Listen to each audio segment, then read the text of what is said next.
अनादि अनंत होने से न ऐसे किसी ने बनाया है और ना ही इसे कोई नष्ट कर सकता है। ये जो जगत में चलता है कि किसी शेष नाग के सिर पर है अथवा गाय के सिर पर ये लोक है, ये सब मिथ्या कल्पनाएं हैं, है ना। ये तो तीन बात वलयों पर सधा हुआ है। तनु बात वलय, फिर धन्यवाद वलय, घन बात वलय, सबसे पहला घनोदधि बात वलय, फिर घन बात वलय और फिर तनु बात वलय। और ये बात वलय जो है वो लोक के चारों तरफ से है। प्रणय आ गया क्या क्लास में? प्रणय आ गया। प्रणय बेटा, आपने कल कलर पूछे थे ना।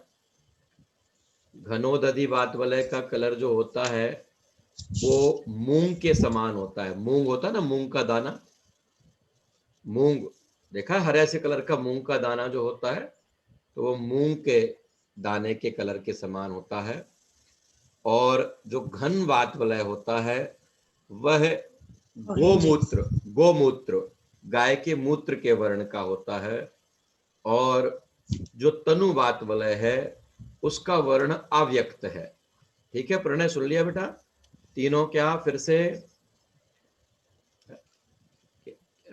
सबसे पहला घनोदधि बात वलय जो है वो मूंग के कलर के समान है। और फिर घन बात वलय जो है वो गोमूत्र, गाय के मूत्र के वर्ण के समान है। और तीसरा जो तनु बात वलय है उसका वर्ण अव्यक्त है, उसका कोई वर्ण अलग से नहीं बताया गया है, तो वो अव्यक्त है ना।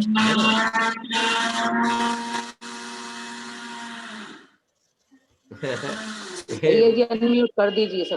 कर रहा हूँ, ये मिक्सी भी चल रही है। चलिए, बात कर रहे थे। ठीक है, फिर इसके बाद उस लोक के मध्य में जो है वो क्या है? वो है त्रसनाली, है ना। उसे त्रसनाली भी कहते हैं, त्रसनाड़ी भी कहते हैं। एक लोक नाड़ी होती है जो पूरी नीचे तक गई है। त्रसनाली जो गई है ना वो कुछ कम 13 राजू है, और लोक नाली जो है वो पूरी 14 राजू की है। नीचे की तरफ जो है ना, उसमें जो बताया गया था कि नीचे की तरफ जहां नित्य निगोद के जीव रहते हैं ना, त्रसनाली वहां तक नहीं गई है। त्रसनाली उससे ऊपर ऊपर गई है, इसलिए वह एक राजू वो कम हो जाने से 13 राजू बचता है। और कुछ अन्य क्षेत्र हैं, उन क्षेत्रों में भी थोड़ा थोड़ा कम होने के कारण से वह कुछ कम 13 राजू की त्रसनाली होती है। इस पर अपन लोगों के लगभग 3 दिन चर्चा हो गई, और वो तीनों दिन की चर्चा अपने पास सेव नहीं है। एक दिन की शायद है, 2 चर्चाएं अपने पास सेव नहीं है, तो उसके लिए मैं सबसे क्षमा प्रार्थी हूँ। आज मैंने रिकॉर्डिंग आरंभ की है, बाद में आशा है कि बाद में वो सेव हो जाएगी। चलिए, अब आज अपन आरंभ करते हैं तीसरे अध्याय को। कहाँ से है, कैसा है, कौन सी पृथ्वियां हैं, पहला सूत्र अपन आरंभ करते हैं। ठीक है, मैं बोलूंगा, आप सभी उसको सुन के दोहराएंगे।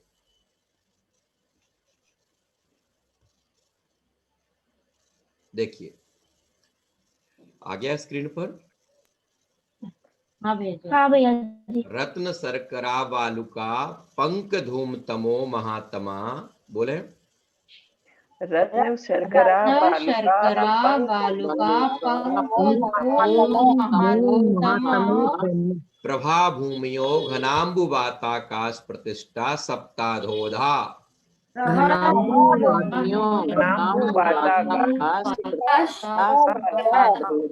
हाँ, मैं एक बार पूरा पढ़ता हूँ, फिर आप लोग लिखेंगे। रत्न शर्करा बालुका पंक धूम तमो महात्मः प्रभा भूमयो घनाम्बुवाताकाश प्रतिष्ठा सप्ताधोधा। रत्न शर्करा बालुका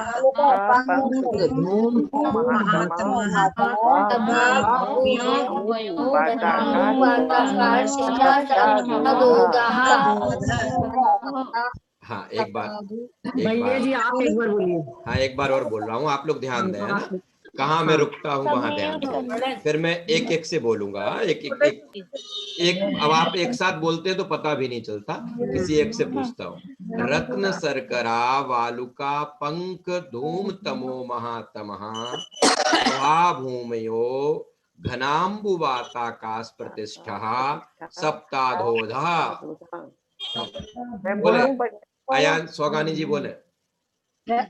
रत्न शर्करा बालुका पंक धूम तमो महातमः प्रभा भूमियो घनाम्बु वाताकाश प्रतिष्ठा सप्ताधोधः।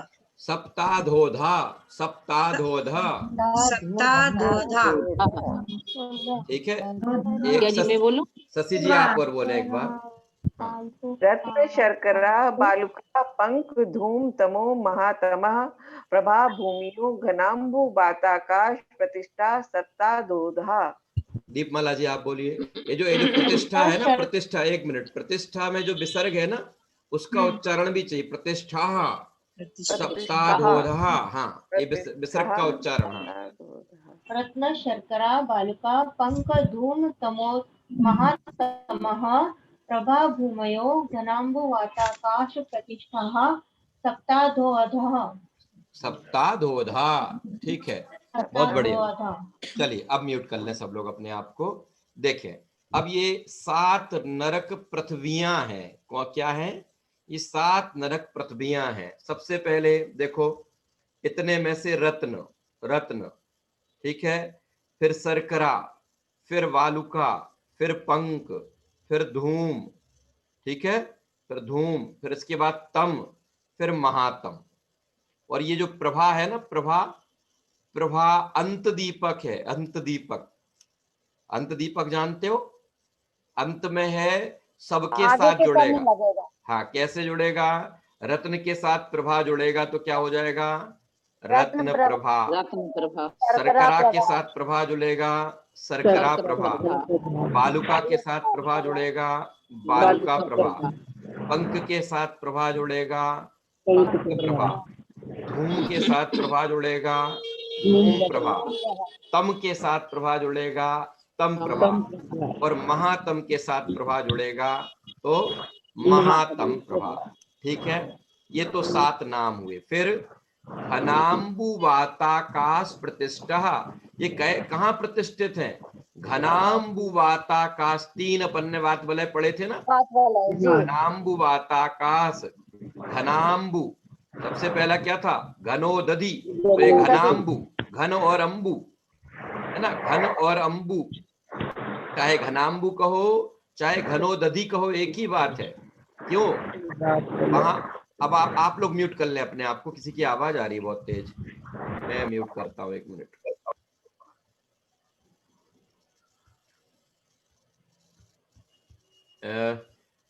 इसमें देखिए, जो मैं कह रहा था कि चाहे घनाम्बु कहो और चाहे घनोदधि कहो, एक ही बात है। क्यों रमेश जी भाई साहब? क्यों? उदधि, उदधि था ना वहां, उदधि।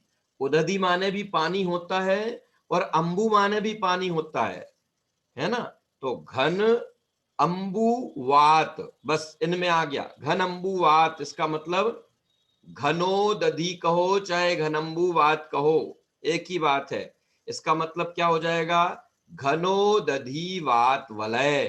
ठीक है, फिर उसके बाद था कौन सा? घनाम्बु वात वलय के बाद घन वात वलय। तो यहाँ एक घन है, घन तो है ही, अंबु को छोड़ देंगे तो वात आ जाएगा, है ना। तो घन वात वलय हो जाएगा। और अकेला वात है तो वात वलय हो ही गया, है ना। तीसरे का तनु वात वलय था ना, उसको अकेला वात वलय कह दे। समझ में आ गया? तो घनाम्बु वात वलय, घन वात वलय और तनु वात वलय, इन तीनों वात वलय के बाद आकाश, साथ में आकाश। ठीक है, अपन ने कल क्रम पढ़ा था ना, ये उसके आधार से है, वो उसके आधार से है, वो उसके आधार से है। इस तरीके से घनोदधि वात वलय के आधार से, फिर घन वात वलय, फिर तनु वात वलय, फिर तनु वात वलय आकाश के आधार से, और आकाश स्वयं अपने आकाश के आधार से। इस तरीके से ये हैं। और फिर वहां ये 7 नरक पृथ्वियां हैं। रत्न प्रभा, अर्थ पढ़ते हैं इसमें से। रत्न प्रभा, और ये साथ में एक शब्द आया ना सप्ताधोधा, सप्ता इसमें आ का डंडा है ना, आ, अधो अधा, अधो अधा, सप्ताह माने 7, ये 7 पृथ्वियां, अधो अधा। अधो अधा का मतलब क्या? अधो अधा शब्द का अर्थ ध्यान रखना, अधो अधा माने एक दूसरे एक के के आधार नीचे से। एक, एक के नीचे एक। ऐसा नहीं कि 7 नरक पृथ्वियां तो हैं, एक यहां हो गई, एक यहां, एक यहां, ऐसे नहीं। अधो अधा, नीचे नीचे। जब अपन स्वर्गों की बात करेंगे ना तो वहां ऊपर ही आएगा, ऊपर ही आएगा। और यहाँ क्या है? अधो अधा। ये 7 नरक पृथ्वियां जो हैं वो एक के नीचे एक, एक के नीचे एक, एक के नीचे एक, इसलिए यहां पर शब्द आया सप्ताधोधा।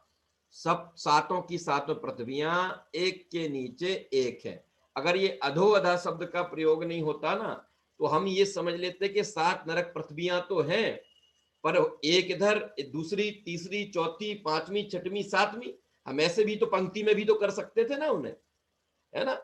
अगर ये नहीं होता तो पंक्ति में कर सकते थे, लेकिन वास्तव में वो इस तरीके से नहीं है, वो अधो अधा, एक के नीचे एक है। इसलिए पूरे सूत्र के एक एक अर्थ, एक एक शब्द का अर्थ बराबर है। रत्न के साथ प्रभा लग गया तो ये रत्न प्रभा हो गया, शर्करा के साथ प्रभा लगा तो शर्करा प्रभा हो गया, बालुका के साथ प्रभा लगा तो ये बालुका प्रभा हो गया, पंख के साथ प्रभा लगा तो पंख प्रभा हो गया, तम के साथ प्रभा लगा तो तम प्रभा हो गया, फिर महातम के साथ प्रभा लगा तो महातम प्रभा हो गया। और भूमियो, भूमियो माने भूमियां, ये भूमियां है, ठीक है। ये 7 नरक भूमियां हैं। किसके आधार से हैं? घनाम्बू, घनवात बलय, फिर घनोदधि वात बलय। घनाम्बू माने घनोदधि वात बलय, घनाम्बू वात का मतलब घनोदधि वात बलय, फिर इसके बाद घन वात वलय, और फिर तनु वात वलय के आधार से प्रतिष्ठित है। कहाँ है? सप्ताह धोधा, 7 की 7 नीचे नीचे हैं, क्रम से नीचे नीचे हैं। अब पंडित जी एक घनाम्बू वात काश प्रतिष्ठा, इसको बस एक बार समझा दो। घनाम्बू वाताकाश, देखो ये तो 3 वात वलय थे ना, कल अपन ने पढ़े थे। ये इसमें तीनों वात वलय के बारे में बताया जा रहा है कि ये 7 नरक पृथ्वियां जो हैं वो नीचे की तरफ है, लेकिन ये सब किसके आधार से हैं? तो उन्होंने कहा घनोदधि वात वलय। घनाम्बू वात का मतलब क्या हो गया?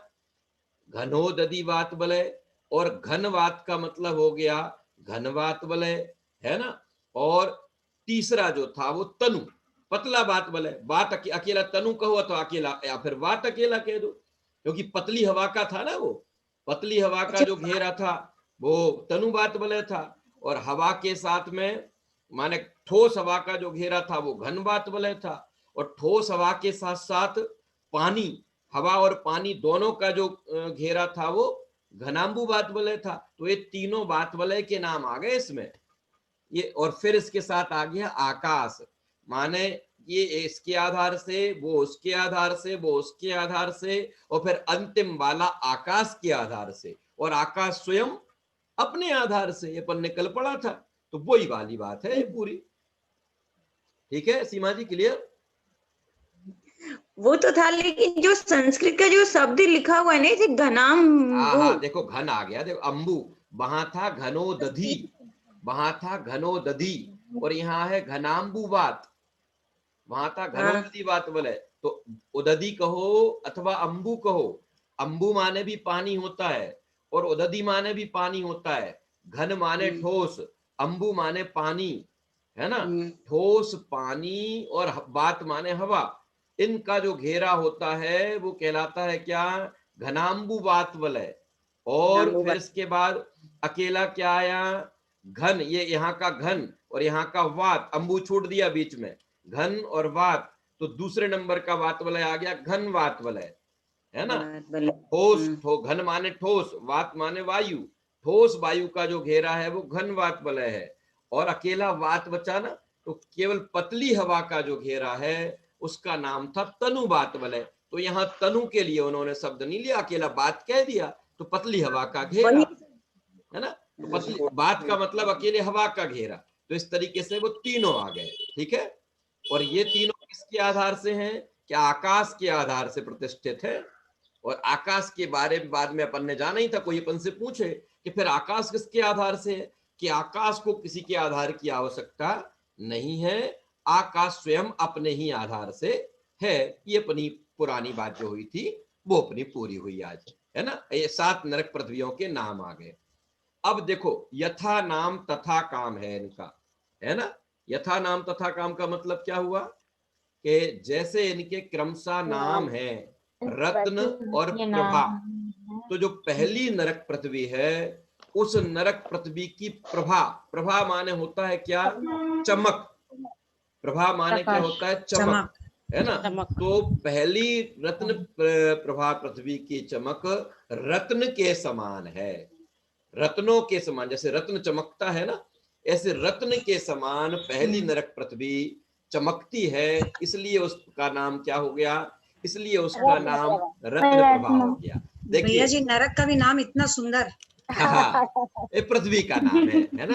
वह पृथ्वी का कलर जैसे है ना, उस पृथ्वी का रंग जैसे है, उसके आधार से ये नाम रखे गए हैं। और वास्तव में कुछ भी, कोई भी वर्ण हो, वो वर्ण चमकता हो अथवा नहीं चमकता हो, लेकिन पर्टिकुलर हर वर्ण की अपनी एक प्रभा होती है। अभी रत्न वाली प्रभा तो आपके समझ में आ रही है, लेकिन जब अंतिम पृथ्वी तक पहुंचेंगे ना तो आप कहोगे महातम की क्या प्रभा, कि हर वर्ण की अपनी अपनी पर्टिकुलर, भले वो वैसी नहीं चमकती, वैसा स्पष्ट नहीं दिखता, है ना। जैसे अपन लोगों ने तेजस शरीर के अंतर्गत पढ़ा था ना, कि तेजस का मतलब ऐसा नहीं कि अलग अलग तेज दिखे, लेकिन तेजस का मतलब अपना अपना एक तेज। ऐसे ही प्रत्येक वर्ण का अपना अपना एक तेज होता है ना। प्रत्येक वर्ण का सॉरी अपना अपना एक चमक होती है, एक द्युति होती है, एक प्रभा होती है। इसलिए उसकी प्रभा के कारण, उसकी चमक के कारण, है ना, उन नरक पृथ्वियों के ये नाम कहे गए हैं। इनके कुछ दूसरे नाम भी प्रतिष्ठित हैं, है ना। ये 7 नाम ये तो चलते ही हैं, इनके एक दूसरे धम्मा आदि नाम भी इनके प्रचलित है ना।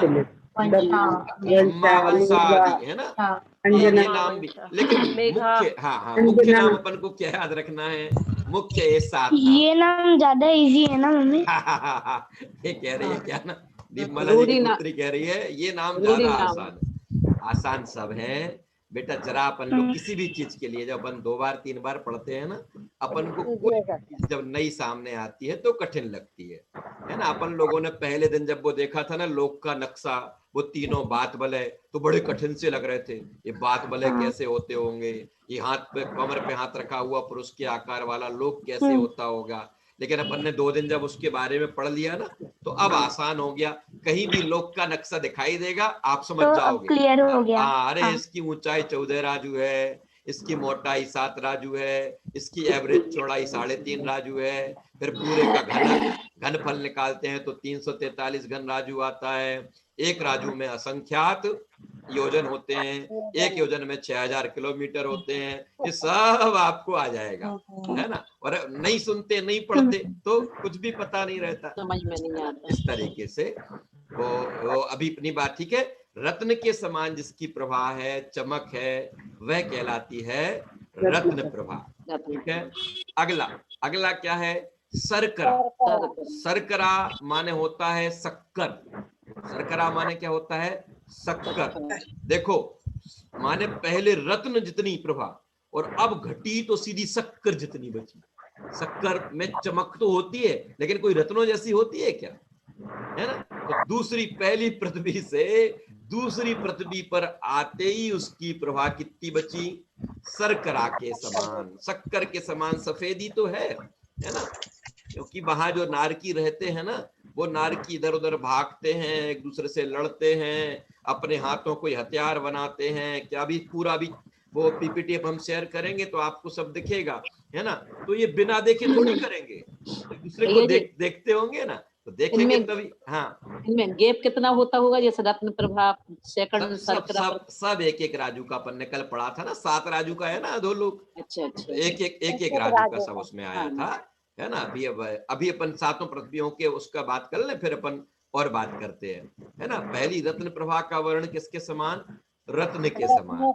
दूसरी जो है शर्करा प्रभा, उस शर्करा प्रभा का जो वर्ण है वह शक्कर के समान, ठीक है। फिर रत्न प्रभा शर्करा प्रभा के बाद मुझे याद नहीं, हाँ आप लोग बताते चलना। फिर कितने होशियार हो गए हो आप लोग, कितने जल्दी बताते हो। अगला है वालुका प्रभा। वालुका माने तीसरी जो पृथ्वी है उसका नाम है बालू। बालू माने होता है मिट्टी, बालू, तो रेत, मिट्टी के रेत, समान, मिट्टी के समान जिसकी चमक है ना, रेत के समान जिसकी चमक है वह कहलाती है बालुका प्रभा। बालुका। रत्न प्रभा शर्करा प्रभा भी अभी जब तक पढ़ रहे हैं ना, इतनी देर में सातों पृथ्वियां तैयार होना चाहिए सबको। रत्न प्रभा शर्करा प्रभा बालुका प्रभा। फिर चौथा है पंख। देखो अभी घटा कितना घटा था, पहले रत्न, फिर घट के आ गया शक्कर के बराबर, फिर तीसरे नरक के नीचे गए, नीचे चले जा रहे हैं ना, उत्तरोत्तर नीचे, और नीचे पहुंचे तो फिर वो बची बालू के जैसी। अब चौथे में पहुंचे तो पंख माने होता है कीचड़, कीचड़। तो चौथी नरक पृथ्वी की, अब बोलो कीचड़ की भी प्रभा, कीचड़ की भी चमक कि कीचड़ की कोई चमक आदि नहीं होती, लेकिन अपने अपने वर्ण का एक कोई ना कोई द्युति, कोई ना कोई चमक उसकी होती है, उसके कारण से यहाँ उनके नाम दिए, है ना। तो ये हो गया पंख के समान, कीचड़ के समान जो भूमि है, उस भूमि का नाम क्या हुआ? का नाम हो गया पंख प्रभा। ठीक है, कितनी हो गई? 4। फिर इसके बाद पंख के बाद धूम। धूम माने धुआं। धूम माने क्या? धुआं। तो कीचड़ से, और वो धुआं वो व्हाइट व्हाइट होता है, वो भी एक काला भी धुआं होता है ना। तो कीचड़ से और नीचे की तरफ गए तो अब वो धुएं के कलर की पृथ्वी दिखाई दी, है ना। तो धुएं के समान जिस पृथ्वी का वर्ण है वह कहलाती है धूम प्रभा। और फिर अब आ गया कौन? तम। तम तम माने होता है अंधकार। अंधकार, अंधकार की भी कोई प्रभा होती है कि हाँ, अंधकार की अगर प्रभा नहीं होवे तो हम अंधकार को देख के कैसे कहें कि ये अंधकार है कि नहीं? अंधकार को देख के हम अंधकार कहते हैं कि नहीं?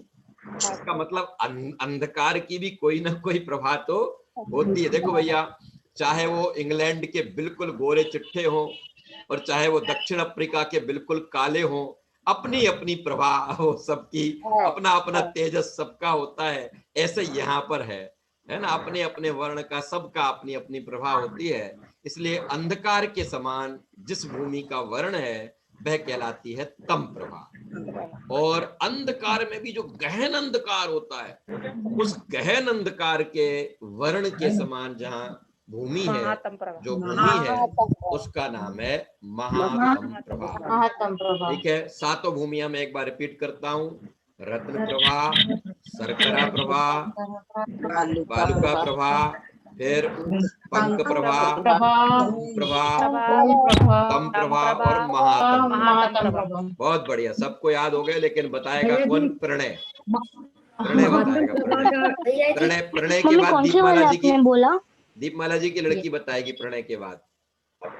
हाँ बोलो प्रणय। जय जिनेंद्र भैया जी। जय जयंत बेटा, जल्दी बोलो। रत्न प्रभा, शर्करा प्रभा, बालुका प्रभा, पंख प्रभा, धूम प्रभा, तम प्रभा, महातम प्रभा। क्या है? ये 7 नरक की भूमियां हैं। Very good.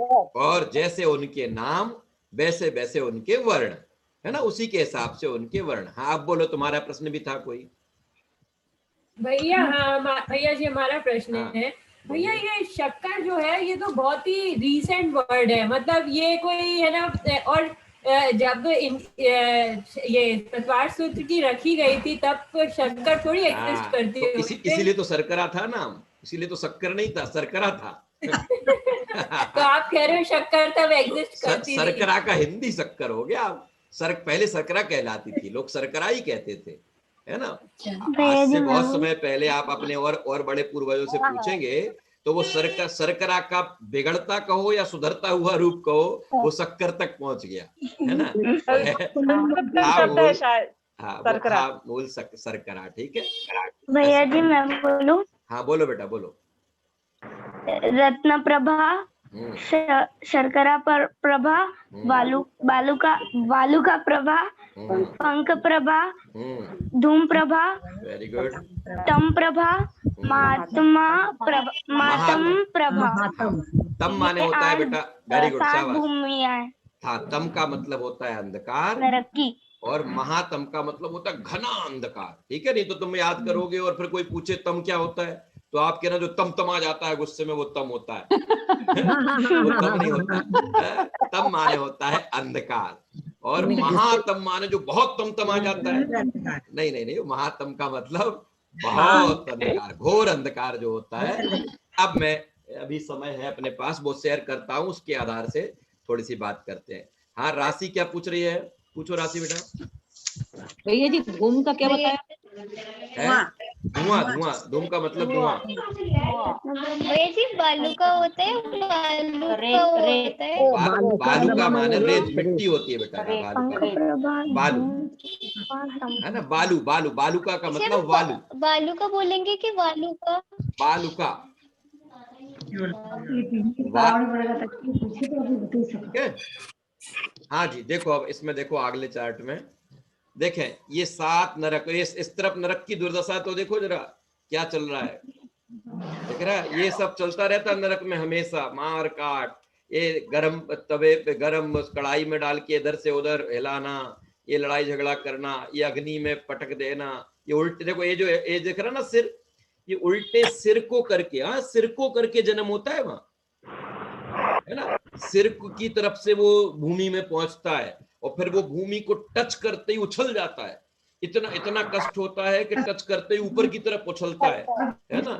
जैसे अपन लोग कोई बॉल नीचे पटके ना, बॉल, तो बॉल पटकते ही वो उछलती है ना, ऐसे ही कोई नारकी जब नरक भूमि पर जन्म लेता है तो सिर की तरफ से ऐसे गिरता है, और उसको टच करते ही ऐसा ऊपर की तरफ ऐसा उछल, इतना कष्ट है वहां, है ना। जैसे अपन किसी अंगारे पे पैर रख देना, अंगारे पे पैर रखे तो उछल जाते हैं ना, तो ऐसे ही वो नरक भूमि में इतना कष्ट है कि उस भूमि को टच करते ही वो उछल जाता है।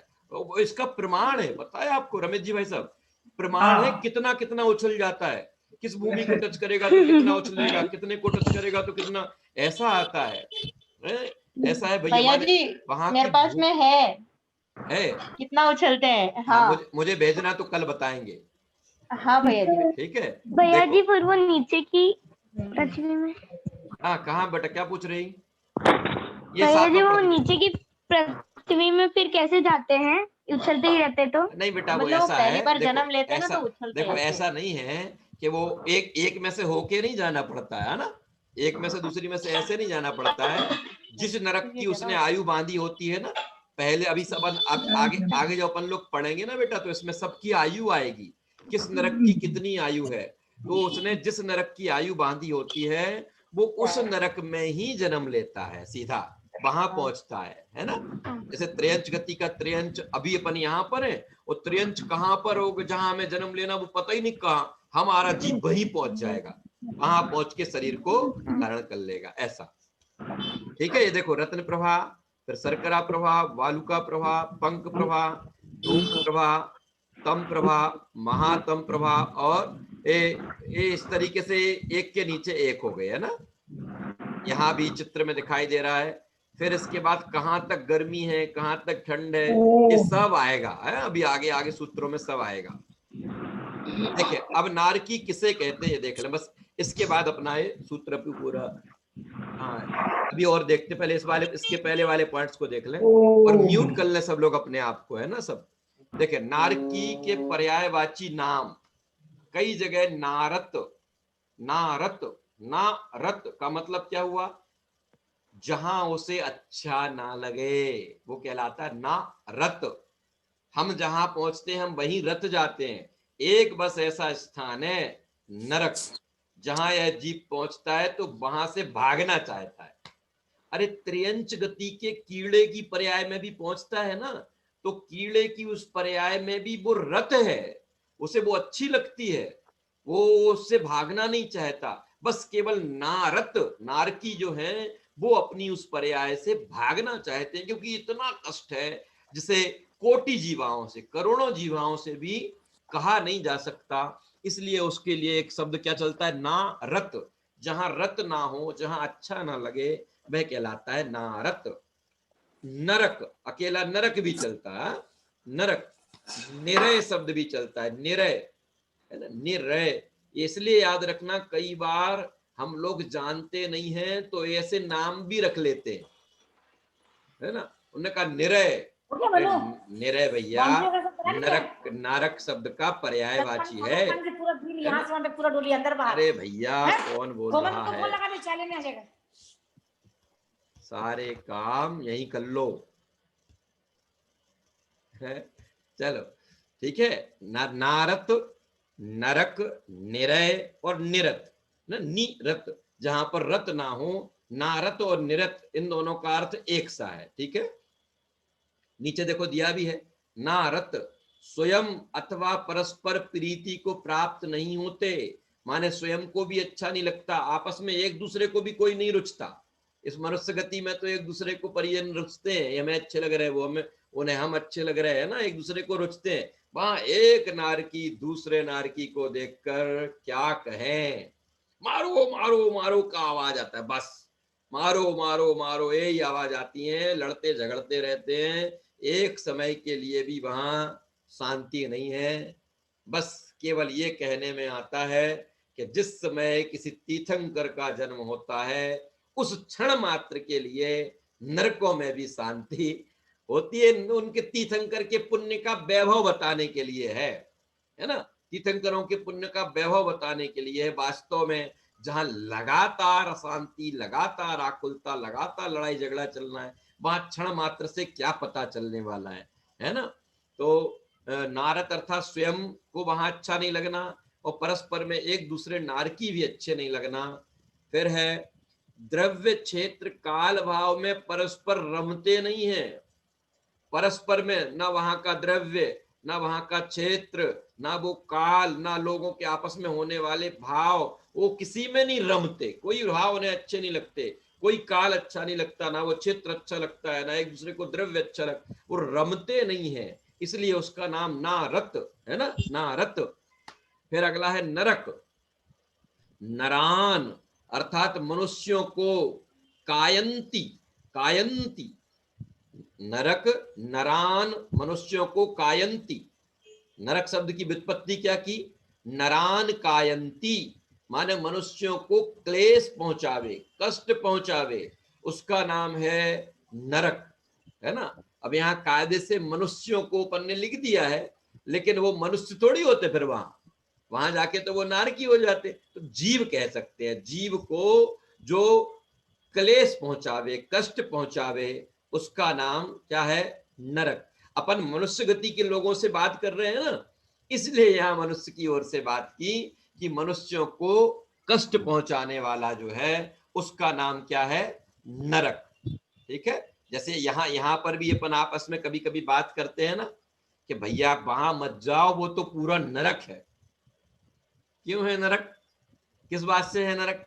अपन किसी छात्रावास के लिए लोग कहते हैं ना, भैया उस छात्रावास में मत भेजना, उस स्कूल में मत भेजना, फलानी जगह मत भेजना, क्योंकि वो तो पूरा नरक है। क्यों वहां नरान कायंती, वहां मनुष्यों को कष्ट पहुंचाते हैं, परेशान करते हैं, है ना, इसलिए वो नरक जैसा है। माने नरक के कष्टों का उपमा देकर उन स्थानों से दूर हटने के लिए ऐसे उपमाएं दी जाती हैं। फिर आया निरय, जिनका पुण्य कर्म चला गया है, निरअय है, जिसका पुण्य माने जिसका पुण्य नष्ट हो गया है, चला गया है, उसका नाम है निरय। अगर पुण्य नहीं जावे तो वो वहां क्यों पहुंचे, वहां पहुंचा है वो पुण्य के नष्ट होने से और पाप के बढ़ने से, है ना। पाप बढ़ गए, सच्ची बात तो ये है कि हम सब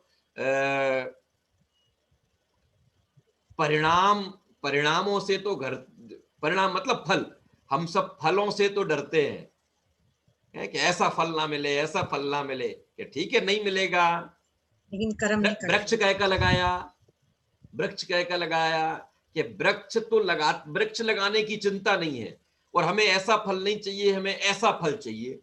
तो जैसा वृक्ष लगाओगे फल तो वैसा मिलेगा ना। हमें नरक तो नहीं चाहिए, लेकिन नरक को प्राप्त होने के जो परिणाम होते हैं उनसे बचना नहीं चाहते, उनसे हटना नहीं चाहते, उन्हीं में लगे रहते हैं। और क्या कह के कि एक दिन में क्या हो जाएगा, इतने से क्या फर्क पड़ता है, दुनिया तो इतना कर रही है, हम क्या इतना भी नहीं कर सकते। भैया दुनिया से हमें क्या लेना देना। पुण्य का क्षय जिनके होगा वो से नरक प्राप्त हो जाएगा है। फिर अंतिम क्या है, निरत, जो हिंसादी असमीचीन कार्यों में रत हो। निरत लगातार रत है किसमें, हिंसादी कार्यों में। हिंसा हिंसा हिंसा हिंसा हिंसा, हिंसा के लिए झूठ बोल रहा, हिंसा के लिए सब कर रहा, वो सब इन कार्यों में ही लगातार लगा है, इसलिए उसका नाम निरत। इस तरीके से नरक के यहाँ पर जो पर्यायवाची नाम बताए, नारत, नरक, निरय और निरत, इन सब के उन्होंने क्या किए, इन सब के उन्होंने व्युत्पत्ति वाले अर्थ हमको बता दिए कि नारद क्या होता है, नरक क्या होता है, निरय क्या होता है और निरत क्या होता है। अब अगले चार्ट पर चलते हैं। देखें, रत्न प्रभा, ये मुख्य है, इस बात को जरूर ध्यान से देख लेना। रत्न प्रभा पृथ्वी के 3 भाग हैं। देखिए वो जो कल अपन लोगों ने देखी थी ना, है ना, त्रसनाली, है ना, त्रसनाली, उसमें ये जो नीचे की जो रत्न प्रभा पृथ्वी है ना, ये किससे नीचे है, सुमेरु पर्वत की जड़ के नीचे। जड़ तो जानते हो, जड़ तो पेड़ की होती है ना। जड़ का मतलब वो पेड़ वाली जड़ नहीं, जड़ माने नींव, नीचे की तरफ का जो भाग है ना। जैसे अपन, जैसे जिस मकान में अपन रह रहे हैं तो दिखता क्या है, दिखता तो ऊपर से मकान ही मकान है ना, उसकी नींव तो नहीं दिखती, तो नींव होती है नीचे। ऐसे ही ऊपर ऊपर से तो दिखता है सुमेरु पर्वत, लेकिन सुमेरु पर्वत जो ऊपर ऊपर दिख रहा है, नीचे उसकी नींव भी है, उसको ही इसको ही सुमेरु की जड़ कहते हैं, है ना। जड़ वो पेड़ जैसी नहीं फैली सब जगह, नींव को क्या कहते हैं, जड़, बेसमेंट जैसे कहते, वेस जैसे कहते, वेस, है ना। तो सुमेरु का जो वेस है उसके नीचे से क्या आरंभ होता है, उसके नीचे से नरक पृथ्वियां आरंभ होती हैं, है ना। तो अब ये जो रत्न प्रभा पृथ्वी है ना, इस रत्न प्रभा पृथ्वी के 3 पार्ट हैं।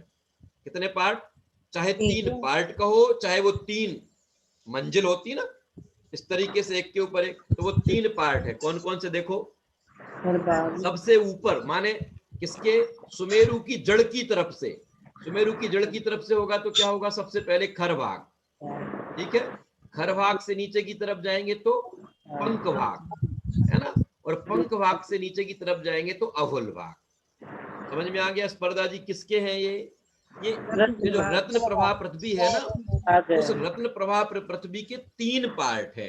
ऐसे 3 पार्ट है ना, ऐसे क्रमशः ये 3, ऊपर का खर, फिर पंख, फिर अभुल, खर भाग, पंख भाग, अभुल भाग। कल अपन लोगों ने बात की थी ना कि भले उसका नाम नरक है और अधिकतर लोग वहां नारकियों के रहने की बात करते हैं, लेकिन वहां पर नरक नारकी नहीं, वो जो 4 प्रकार के देव होते हैं, भवनवासी, व्यंतर, ज्योतिषी और वैमानिक, उनमें से भवनवासी और व्यंतरवासी देवों के, भवनवासियों, सुने, भवनवासियों के होते हैं 10 वेद और व्यंतरों के होते हैं 8 वेद।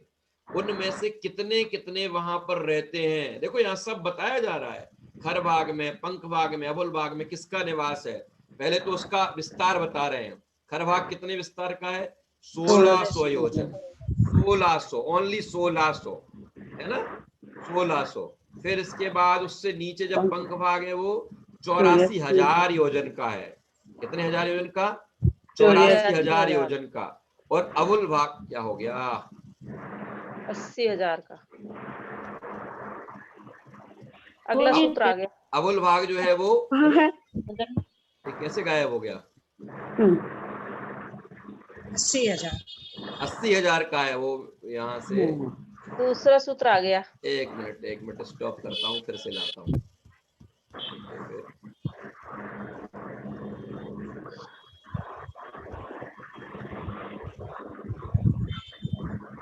है ना, तो खरभाग, पंख भाग नहीं है, आ गया है ना, खरभाग, पंख भाग, अवुल भाग, ठीक है।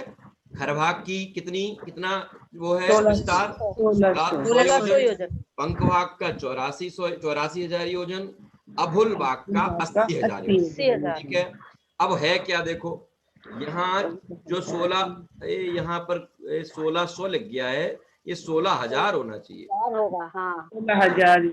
16,000, क्योंकि नीचे 14,000 आ रहा ना जी, 14,000।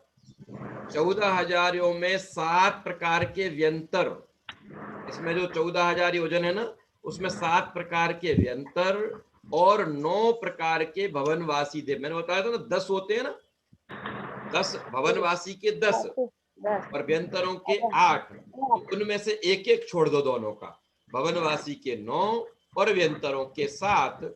ये इतने प्रकार के जो भवनवासी और व्यंतर हैं वो इस खर भाग पर रहते हैं, खर भाग पर उनका निवास है। पंख भाग पर किसका निवास है?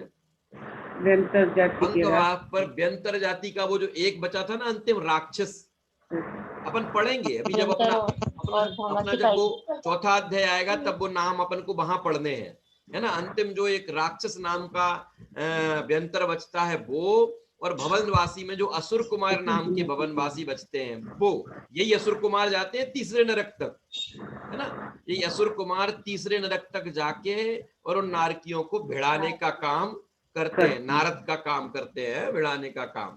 फिर अबुल भाग जो है उसमें कितने 78,000 में यहाँ नारकी रहते हैं, इसमें इतने में नारकी रहते हैं, माने यहाँ से नारकियों का रहना आरंभ होता है। खर भाग और पंख भाग में तो कौन रहते हैं? खर भाग और पंख भाग में तो भवनवासी और व्यंतर रहते हैं। आगे देखते हैं, दूसरा सूत्र आ गया बस, ठीक है, अपना विषय पूरा हो गया आज का, ठीक है। यहाँ तक के विषय में अगर एक आध मिनट का अपन को किसी को यहाँ पे खर भाग में, हाँ बोलो बेटा। यो का मतलब क्या है भैया जी? यहाँ पे खर भाग में 1600 योजन था और उसके नीचे 14,000 योजन लिखा हुआ है। 16,000 ही होगा वहाँ, किताब में लिखा है 16,000 भैया जी। जैसे लिखा है 78,000, यो का मतलब यो माने योजन। अच्छा, योजन का शॉर्ट फॉर्म है वो। अच्छा भैया जी, ये व्यंतर देव और भवनवासी देव अपनी धरती पे स्वतः विचरण कर सकते हैं, मतलब ये आते हैं क्या वहां से? हाँ, ये इनके देखो, ये भवनवासियों के और व्यंतरों के भवन वहां हैं, लेकिन ये घूम सब जगह सकते हैं। यहाँ तसनाड़ी में, हाँ पूरी तसनाली में घूम सकते हैं।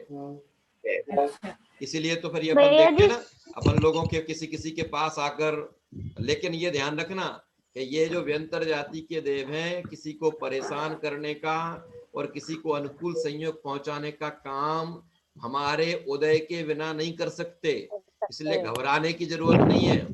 व्यंतर जाति के देव हमारा बुरे, हमारे पाप के उदय के बिना नहीं कर सकते, इसलिए मूल तो हमारा पाप का उदय है।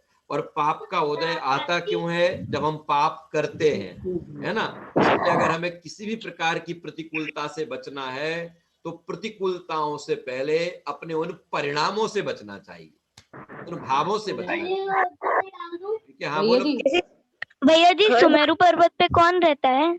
सुमेरु पर्वत पर बेटा अकृत्रिम चैत्यालय है ना, अलग अलग जगह पर अकृत्रिम चैत्यालय है ना। अलग अलग 5 मेरुओं पे मिलाकर 80 अकृत्रिम चैत्यालय हैं, और उन चैत्यालयों के दर्शन करने के लिए देवगति के देव जाते हैं, है ना, अष्टानिका वगैरह में, और पर्व के दिनों में वो वहां उनके दर्शन करने जाते हैं। भैया जी एक पर्सनल क्वेश्चन पूछ रहे हैं। हाँ बोलो। ये बोल रहे हैं जो लोग सुसाइड कर लेते हैं, रोज प्रवचन सुन रहे हैं और उन्हें अचानक सुसाइड कर लिया, 70 साल के थे, तो क्या सीधे निगोद में जाते फिर वो?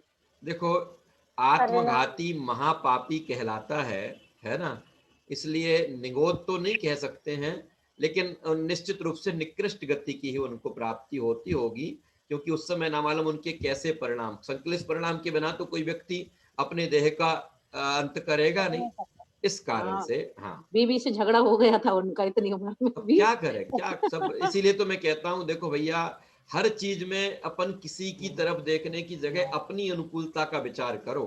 कि हम दोनों साधर्मी हैं, हमारा परिवार साधर्मी है, इससे बड़ी अनुकूलता कोई हो नहीं सकती, है ना। एक दूसरे को संबोधन करने का, एक दूसरे को, और अब अपने ग्रुप में जितने लोग हैं, आप लोग आपस में भी मित्रता करें, आपस में कभी एक दूसरे से बात करें, चाहे वो मैसेज से बात करें, फोन से बात करें, है ना। और कभी कोई अनुकूलता प्रतिकूलता बनती है तो उन सबको शेयर करें, क्योंकि देखो आज सब न्यूक्लियर फैमिली होती जा रही है ना, तो न्यूक्लियर फैमिली की सबसे बड़ी तकलीफ यही है कि कोई किसी से कह नहीं पाता, कहता नहीं है, वो अंदर ही अंदर उसके परिणाम बिगड़ते रहते, और बिगड़े हुए परिणाम की पराकाष्ठा कब क्या हो जाए कोई नहीं जानता, है ना।